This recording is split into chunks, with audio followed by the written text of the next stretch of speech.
యేసుక్రీస్తు శక్తిగల నామంలో మీ అందరికీ శుభములు.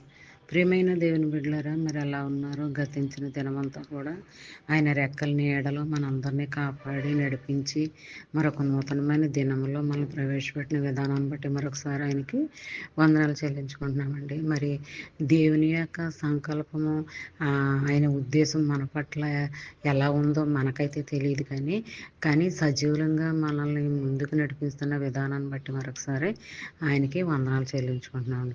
మరి ఈ దినాన్ని చూడలేక ఎంతోమంది కాలగర్భంలో గతించిపోయారు, కానీ దేవుడు మనకైతే మరి ఈ విధంగా జరుపుకోవటానికి, కృప చూపించడానికి, మరి ఆజ్ఞానుసారంగా వాక్యానుసారంగా నడుచుకోవటానికి దేవుడు మరొక నూతనమైన దినాన్ని చూడటానికి అవకాశం కల్పించాడండి. మరి ఈ దినము దేవుడు మనకిస్తున్న వాగ్దానము కీర్తన గ్రంథము 66వ అధ్యాయం 19వ వచనం. నిశ్చయముగా దేవుడు నా మనవి అంగీకరించి ఉన్నాడు, ఆయన నా విజ్ఞాపన ఆలకించి ఉన్నాడు. ప్రియమైన దేవుని బిడ్డలారా, మరి నువ్వు ఎక్కడున్నప్పటికీ, అగాధంలో ఉన్నప్పటికీ, మరి ఇరుకులేని ఇరుకులో ఉన్నప్పటికీ, ఇబ్బందుల్లో ఉన్నప్పుడు, ఎక్కడున్నప్పటికీ నువ్వు ఆయనకు మొరపెట్టినప్పుడు ఆయన నీ మొర ఆలకిస్తానని మాటిస్తున్నాడు ఈ వాగ్దానంలో. మరి ఈ వాగ్దానాలు ఎప్పుడు కూడా నమ్మదగినవండి. నమ్మాలి, మనం విశ్వసించాలి.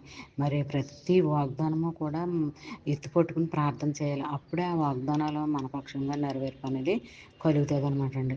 మరి నువ్వు ఎక్కడున్నా నీ నువ్వు మొరపెట్టినప్పుడు వెంటనే నేను ఆలకిస్తాను, జవాబిస్తాను, నీ విజ్ఞాపనలు అన్నీ కూడా నేను వింటున్నాను అని మరి ఈ వాగ్దానంలో దేవుడు మనకి తెలియజేస్తున్నాడు అనమాట అండి. మరి ఈ చిన్న వాగ్దానం నీ ఫ్రెండ్ సర్కిల్లో పంపండి. అలా పంపడం వల్ల చదివిన వారు దీవించబడతారు, మీరు ఆశీర్వదించబడతారు. మరి ఈ వాగ్దానం నీ జీవితంలో, నా జీవితంలో, మన అందరి జీవితాలు జరగాలని మనం కోరుకుందామండి.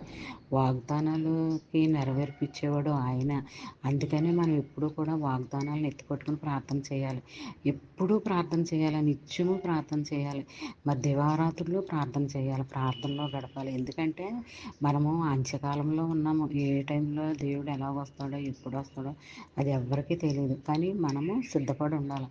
సిద్ధపాటు కలిగిన మనసు మనం కలిగి ఉన్నప్పుడే మనము ఆయన సన్నిధికి చేరుకోగలము, ఆయన ఇంటికి మనం వెళ్ళగలము, ఆయన పరలోకపు సన్నిధిలో మనం చేరుకోగలము, మరి ఆయన కుడిపార్శ్వం మీద మనం కూర్చోగలం అనమాట అండి.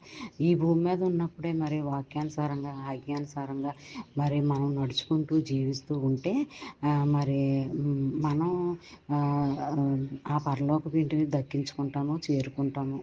అలాంటి దీవెనకరమైన ఆశీర్వాదాలు మరి మన జీవితంలో నెరవేర్పగలగాలని కోరుకుంటూ గాడ్ బ్లెస్.